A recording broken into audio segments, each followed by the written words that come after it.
नमस्कार, आप देख रहे हैं इनसाइड इंडिया न्यूज और आज हमारे साथ हैं बिहार के कद्दावर नेता और भारतीय जनता पार्टी के बिहार से एमएलसी सच्चिदानंद राय जी। आज हम बात करेंगे इनसे। सर, आप भी कोरोना पॉजिटिव हैं, बीजेपी के और भी बहुत सारे नेता पॉजिटिव हुए, देश के लाखों जनता भी मरी है, लेकिन जो जनता को असली न्यूज जो मिलनी चाहिए वो नहीं मिल पा रही। आज हम आपसे ये जानना चाहेंगे कि जब कोरोना के काल में जब आप पॉजिटिव तो किन किन परिस्थितियों से आपको गुजरना पड़ा? देखिए पंकज जी, कोरोना की लड़ाई तो शुरू हो गई उसी दिन से जिस दिन वुहान से बाहर निकला जी। और यूरोप में जब ये तांडव मचा रहा था, अमेरिका में कहर बरपाना शुरू कर दिया था, तभी हमारे प्रधानमंत्री ने बड़ी दूरदर्शिता दिखाते हुए टोटल लॉकडाउन लगाया और 4 चरण तक लॉकडाउन चला। उस लॉकडाउन का एक ही उद्देश्य था, एक नई बीमारी है जिसके लिए कोई तैयारी नहीं है, न डॉक्टर जानता था न किसी और को पता था कि आखिर बीमारी होता कैसे है, इलाज तो आदमी नहीं खोज पाएगा। लेकिन कम से कम टेस्टिंग की फैसिलिटी पूरे इंडिया में एक जगह केवल ICMR के पास में टेस्टिंग की फैसिलिटी थी। और इस बीमारी की सबसे बड़ी बात है कॉन्टेजियन है, तेजी से फैलता है, एक आदमी डूबा नहीं पूरा घर वालों को हो गया। तो अगर टेस्ट होगा तब तो उसको सेपरेट करेंगे, आइसोलेट करेंगे तो बचने का चांस रहेगा। तो प्रधानमंत्री जी ने देखा कि ये जो 4 चरणों में राज्यों को इतना मौका मिल जाए कि अपने हेल्थ इंफ्रास्ट्रक्चर में वो सुधार कर लें और बेड्स वगैरह की व्यवस्था, ऑक्सीजन सिलेंडर्स की व्यवस्था, वेंटिलेटर्स की व्यवस्था, क्योंकि चूंकि रेस्पिरेटरी प्रॉब्लम है ये, तो इसमें लोगों को सांस की समस्या होती है। और सबसे बड़ी बात क्या है कि जो लोग संक्रमित नहीं हुए हैं वो कम से कम अपने इम्यूनिटी को इम्प्रूव कर। तो देखिए आयुष मंत्रालय ने बहुत एक्टिवली काम किया, रोज एडवाइजरी आ रहा था टीवी पर हमारे हेल्थ मिनिस्ट्री के, बार काढ़ा बनाने की बात, काढ़ा बनाना से लेकर और किस तरह से मल्टीविटामिन्स लेने हैं और लाइफस्टाइल को चेंज करना है, खाना चेंज करना है, योगा प्राणायाम वगैरह इन सब चीज़ों की ये बातें हुई, इसको मैंने बहुत सीरियसली लिया। जी। आप कैसे इसको मतलब क्या क्या महसूस किया? मैं देखिए पहले बता दें, 24 मार्च को जब ये घोषणा हुई उसके 2 दिन पहले से हमने अपने घर में सिस्टम बना लिया था कि हम लोग सब लोग एक साथ योगा करते थे, प्राणायाम करते थे और काढ़ा का हमारी ऑलरेडी शुरुआत हो चुकी थी। और विटामिन तो नहीं, लेकिन काढ़ा और आपका भाप लेना यानी कि स्टीम लेना, गले को गार्गल करके ठीक रखना ताकि गले से शुरू हो रहा है इसको। तो गर्म पानी में नमक वगैरह देख करते थे, कभी कभार बीटाडिन गार्गल डाल के भी करते थे।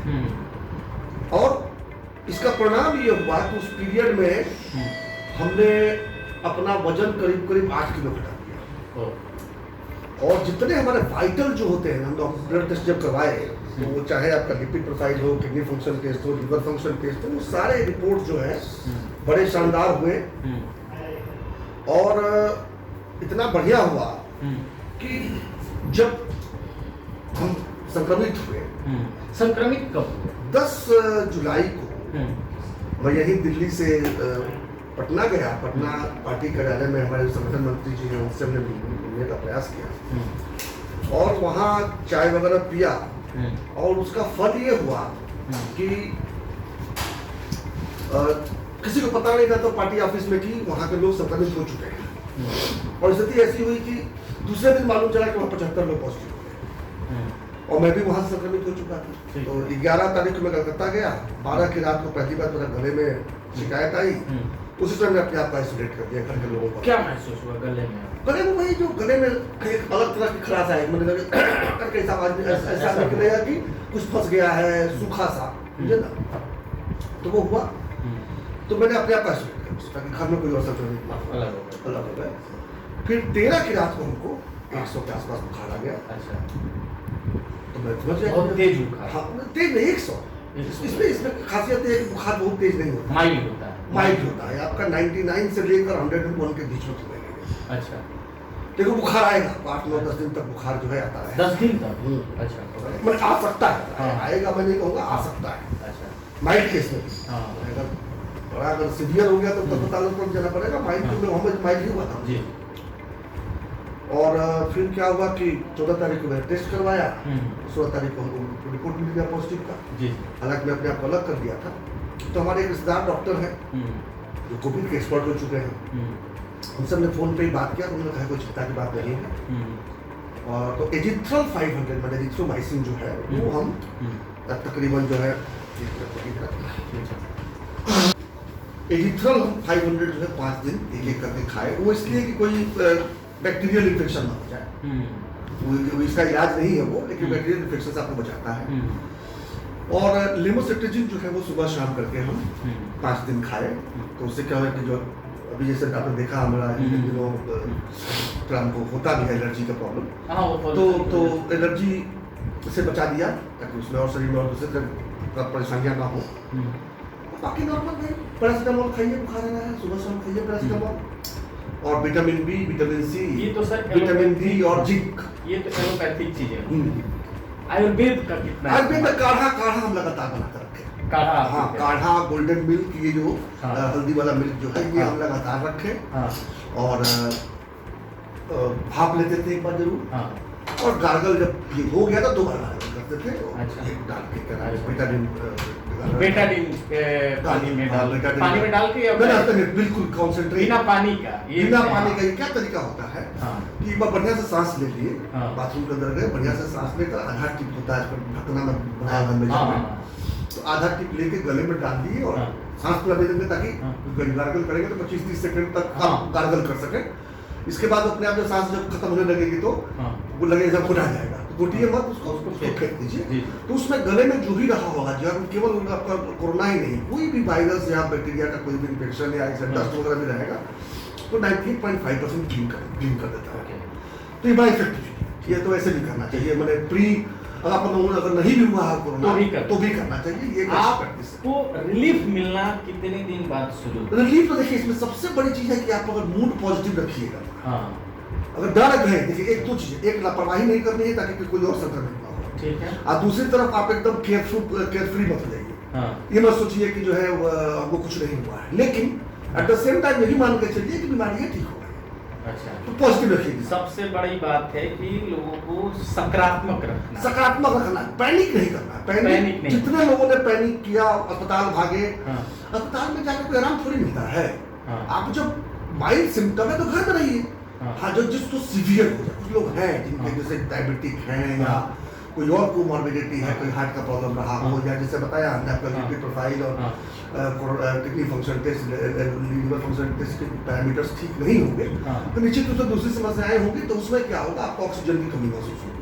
हाँ, तुरंत पल्स ऑक्सीमीटर ले लेना है। अच्छा। और दिन में कम से कम 3 से 4 बार अपना ऑक्सीजन मेजर करते रहना। पल्स ऑक्सीमीटर, ये दर्शक ध्यान देंगे कि पल्स ऑक्सीमीटर बहुत इंपॉर्टेंट है। उसमें आपका ब्लड में कितना ऑक्सीजन लेवल है और आपका हार्ट का जो पल्स रेट है वो दोनों चीजें बताती हैं, तो ये ध्यान देना। तो ये बहुत इंपॉर्टेंट है कि आप ऑक्सीजन लेवल 95% के नीचे नहीं जाने देंगे। ठीक है। और 95% नीचे जाने लगे इसका मतलब आपको सांस की समस्या शुरू हो गई है।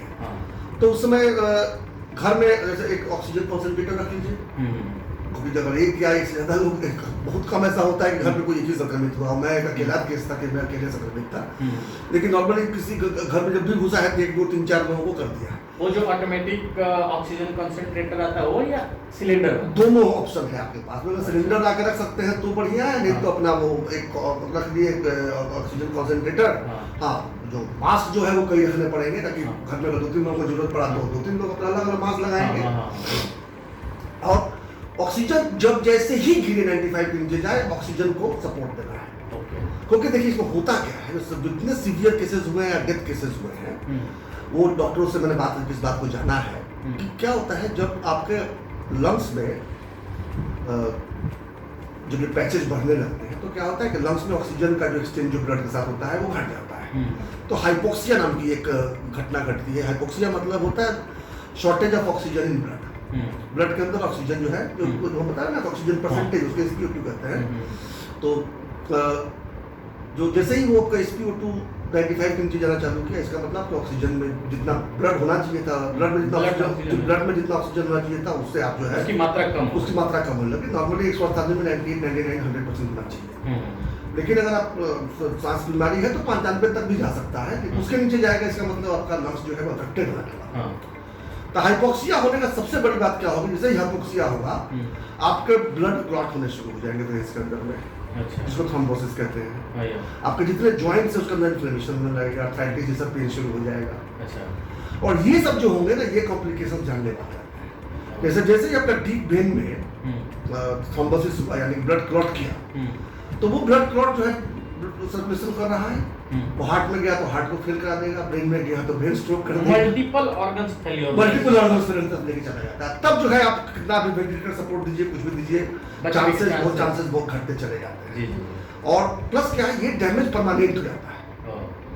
आप ठीक भी अगर हो गए और पता चला कि घुटने का दर्द हमेशा के लिए हो गया, जॉइंट्स के पेन हमेशा के लिए हो गए, क्योंकि एक बार जो चीज अफेक्टेड हो गया उसको तब ठीक नहीं कर पाएंगे। जैसे हार्ट अटैक होने के बाद जब आप बाईपास सर्जरी कराते हैं तो हम उतने स्वस्थ नहीं होते, लेकिन पहले से पता चल जाए कि हमारे पास में हमारा आर्टरी जो है ब्लॉक्ड है, तो आप एंजियोप्लास्टी करवा देते हैं, तो बिना तकलीफ में आप निकल जाते हैं। उसी तरह की बात है। अगर हाइपोक्सिया तक नहीं पहुंचने दिए तो ये कोई बीमारी नहीं है। आप 10 दिन 12 दिन 14 दिन जो है जो डिस्टर्ब होंगे, इसके बाद से अपने आप सिम्टम्स चले जाएंगे, फिर टेस्ट करा के निगेटिव हो जाएगी। जैसे मैं 28 तारीख को निगेटिव, 14 को पॉजिटिव हुआ था, 28 को निगेटिव हो गया। अच्छा, तो सर ये जब आप निगेटिव होने से 1-2 दिन पहले आप कैसा महसूस कैसा कर रहे हैं? नहीं, 10वें दिन बुखार आना बंद हो गया, 9 दिन तक बुखार आया। अच्छा। और खांसी को तुम्हें बढ़ने ही नहीं दिया, क्योंकि लगातार मैं खाना क्या खा रहे हैं? खाना नॉर्मल खाना, लेकिन भरपेट खाना। अच्छा, खाने से उसके पहले खाने में हम थोड़ा सा कटौती करते थे वजन घटाने के लिए। अच्छा। लेकिन जब से ये इसका सिम्टम आ गया तो जो हम 2 टाइम खाना करते थे उसको वापस 4 टाइम कर दिया। 4 टाइम खाते थे बढ़िया नॉर्मल भात रोटी, तेल मसाला बचाना है, नहीं तो और प्रॉब्लम्स हो सकते हैं। अच्छा, नॉनवेज का क्या है रोल? मैं नॉनवेज चूंकि मैं कभी खाता ही नहीं, उसने पहले आप नहीं खाते, लेकिन जो खाते हैं उनको कहा जाएगा प्रोटीन बढ़ाएगी उसमें, बॉडी में प्रोटीन की मात्रा। ये बॉडी में आप भेज से ले सकते हैं। अगर देखिए पंकज जी, मैं एक्सपर्ट नहीं हूँ, इसलिए मेरी बात को वेरीफाई करना चाहिए किसी एक्सपर्ट से बात करके। लेकिन मैं जिस एक्सपर्ट से बात किया था, उनका ये कहना था कि अगर तेल मसाला नहीं लेते हैं तो आराम से मछली चिकन खाइए, रेड मीट अवॉइड कीजिए, रेड मीट अवॉइड कीजिए, फ्राई करके नॉर्मल विदाउट बॉयल हो, पकाया हुआ हो, तंदूर किया हो, उस तरह का साधारण मात्रा में खाइए, उससे कोई फायदा ही होना है, नुकसान नहीं। अच्छा। ये ऐसा एक्सपर्ट ने बताया था कि मैं तो वेजिटेरियन, जब आप मैंने अपने ऊपर ट्राई नहीं किया, इसलिए मेरा कहना उचित नहीं। मैंने भी रिपोर्ट पढ़ी है तो उसमें ये आया। सर ये बताइए, जब जिस दिन आप नेगेटिव हुए उसके बाद आपको कोई वीकनेस या उस तरह की चीजें, या उसके बाद देखिए नेगेटिव होने के बाद मैंने थोड़ा एहतियात लिया। मैं 5 दिन बाद जाकर अपने सिटी स्कैन करवाया। अच्छा। बोला डोमेन और थोरेक्स का करवाया, तो ये पाया कि लंग्स के अंदर कुछ पैचेज हैं। अच्छा। तो डॉक्टर से मैंने पूछा, डॉक्टर का ऐसा कोई बात नहीं, क्योंकि आपको निमोनिया अटैक हुआ ही था, निमोनिया टाइप का ये चीज है। तो निमोनिया जब भी होगा तो कुछ पैचेज रह जाते हैं लंग्स पे, जो कि महीना 2 महीना लगता है उसको पूरी तरह से साफ होने में। अगर फाइब्रोसिस ना हुआ हो, यानी कि सेल डेड ना हुआ हो, तो पैच खत्म हो जाता है। ओके, ईसीआर भी बढ़ जाते हैं इसमें?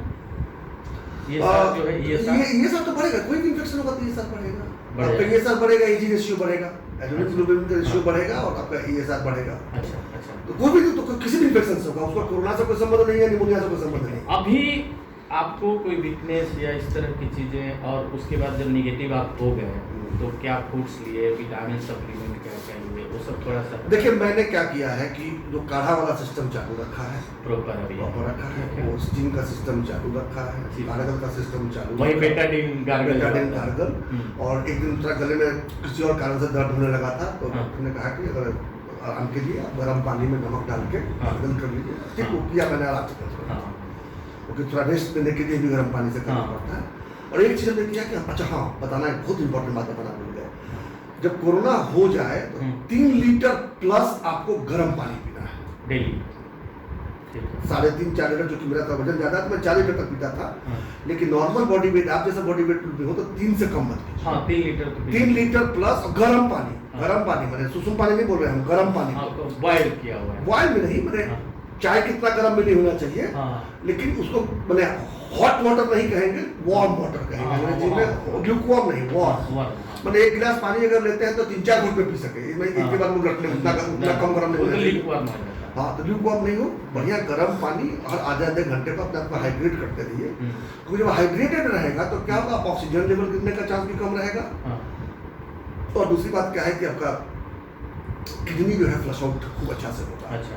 तो ये ये बड़ा इफेक्टिव है। हम डॉक्टर ने कहा था कि बाकी सब इलाज एक जगह पे है और 3-3.5 लीटर पानी पीना एक जगह है। सर एक बहुत बड़ा मिसकंसेप्शन सोसाइटी में ये पैदा हुआ है कि एक तरह से पहले तो मतलब अनटचेबिलिटी थी ही, और ये कोरोना की वजह से अनटचेबिलिटी का मिसकंसेप्शन लोगों ने बना दिया कि अगर किसी को कोरोना हो गया और वो नेगेटिव हो गया तो उससे मिलने पे भी खतरा है। क्या ऐसा है? नहीं, जबकि उसका भी मैं डॉक्टर से आइडिया लिया था। हाँ। पहली बात तो क्या है कि जो एक बार नेगेटिव हो गया उसके और एक हफ्ते बाद, हाँ। जब वो मतलब समझिए करीब 3 से 4 हफ्ता जब हो जाएगा, जब पहली बार उसको लक्षण मिले थे, हाँ। तो वो तो बल्कि प्लाज्मा डोनर हो गया, वो तो लाइफ बचाने वाला आदमी हो गया। हाँ। जैसे अब मैं किसी को अगर जरूरत पड़े तो आप प्लाज्मा दे सकते हैं। सीवियर कोई किसी को अगर हो गया हो इन्फेक्शन है, उसको बचाने के लिए हमारा प्लाज्मा इस्तेमाल। जबकि सर अभी स्थिति ये हो रही है कि जैसे कि मान लीजिए मिडिल क्लास है, किसी भी व्यक्ति को अगर कोरोना हो जाता है तो उसके क्या होता है कि वो निगेटिव हो जाता है। निगेटिव होने के बाद क्या हो रहा है कि उसके जो परिवार वाले हैं, रिलेटिव्स, वो उससे मिल नहीं रहे हैं, क्योंकि उनके अंदर इतना डर है। नहीं, गलत कर रहे हैं। देखिए एक बार जो निगेटिव हो गया, नो डाउट वो डेड वायरस उसके अंदर जो भी इपिथेलियल लाइनिंग जो है ना, पूरा ट्रकिया से लेकर नीचे जो पूरा रेस्पिरेटरी जो सिस्टम ये है, उसको इपिथेलियल लाइनिंग जो होती है ना, वो 3-3 महीने पर रिन्यू होता है। जैसे सांप केचुली छोड़ता है उस तरह से हमारा इपिथेलियल लाइनिंग भी 3-3 महीने पर अपने आप रिन्यू होता है। तो आपने भले लड़ाई जीत ली है, लेकिन उसका डेट जो है 3 महीने तो 3 महीने तक कोई इपिथेलियल लाइनिंग पर कहीं ना कहीं कुछ ना कुछ ट्रेस रह जाता है। अच्छा। लेकिन न वो इन्फेक्ट कर सकता है, अपना नुकसान पहुंचा सकता है। अच्छा। इसलिए वो डर तो है नहीं। ठीक है। लेकिन ये जरूर है कि एक बार जो निगेटिव हो जाए, थोड़े दिनों तक खुद को बचाए। अच्छा। क्योंकि बॉडी तो कमजोर हो जाती है ना, कहीं ना कहीं तो बॉडी कमजोर जाती है। तो कोरोना उसको दोबारा होगा कि नहीं होगा ये तो साबित नहीं हो चुका है, क्योंकि नई बीमारी है। तरह तरह की चीजें व्हाट्सएप यूनिवर्सिटी में देखने को मिलता है। लेकिन दूसरी बीमारी तो हो सकती है ना, बैक्टीरियल इन्फेक्शन हो सकता है, दूसरे तरह के वायरल इन्फेक्शन हो सकते हैं। लेकिन अभी शरीर कमजोर हो जाता है ना, तो देखिए इसी तरह की है कि जो सीमा कमजोर हो जाती है, दुश्मनों के लिए आसानता है अटैक करना, पुरस हो जाता है। तो उसी तरह से जैसे ही आप इतनी बड़ी बीमारी से लड़के जब बाहर निकलते हैं तो आपका सिस्टम थोड़ा वीक तो रहता ही है। उसमें आपको दूसरे तरह की बीमारियां हो सकती है ना, उसके लिए प्रॉपर केयर करना जरूरी है। अपना वो काढ़ा वाढ़ा लेकर एक आप हमारे दर्शकों को सर ये बता दीजिए कि बहुत बड़ा मिसकंसेप्शन है कि जो रिलेटिव्स हैं अगर कोई निगेटिव हो जाता है तो उससे मिलने तक नहीं आते हैं। नहीं, यही एक बीमारी है और यही एक घटना है जिसमें पॉजिटिव से दूर रहिए, निगेटिव से डरने का कोई कारण तो आपको मैं बता दें कि निगेटिव अगर कोई हो जाता है तो 1-8 हफ्ते बाद आप उससे मिलिए, उसको मानसिक जो है सपोर्ट कीजिए, उसका सकारात्मक सोच को बढ़ाइए। अगर आप नहीं बढ़ाएंगे बल्कि उल्टे उनको एनकरेज कीजिए कि प्लाज्मा डोनर के रूप में अपने आप को तैयार रखें, पता नहीं किसको जरूरत पड़ जाए तो वो तो लाइफ बचाने वाले व्यक्ति हैं। तो जैसे हम थे, वो गए हुए थे पुतिन पार्टी कार्यालय में, तो एक सांसद महोदय मिल गए थे। तो जब वो जाने तो उन्होंने कहा कि अरे अपना ब्लड ग्रुप बता दीजिए, हमको कहीं जाने की जरूरत पड़ जाएगी। तो अपना ब्लड ग्रुप बताया। तो स्थिति वैसी है कि जो एक बार कोरोना की लड़ाई जीत चुका है, वो 2 हफ्ते बाद से वो बल्कि उल्टे डोनर बन सकता है, वो दूसरे को एंटीबॉडी दे सकता है, प्लाज्मा के माध्यम से दूसरों की जाने बचा सकता है, नुकसान नहीं पहुंचा सकता है। हाँ, उसको खुद लेकिन जरूर अपने आप को बचाना है ताकि दूसरी बीमारियां उसको ना पकड़े। दोस्तों मैं आपको बता दूं कि ये थे हमारे साथ सच्चिदानंद राय जी, जो बिहार से एमएलसी हैं और भारतीय जनता पार्टी के कद्दावर नेता हैं, जो कि कोरोना के जंग जीत चुके हैं और किस तरह से जीते हैं इन्होंने इस वीडियो में आपको पूरी तरीके से बताया है। तो इसलिए अब कोरोना जो निगेटिव हो गए हैं उनसे डरने की ज़रूरत नहीं है, उनको सपोर्ट करने की ज़रूरत है। देखते रहिए इनसाइड इंडिया न्यूज़।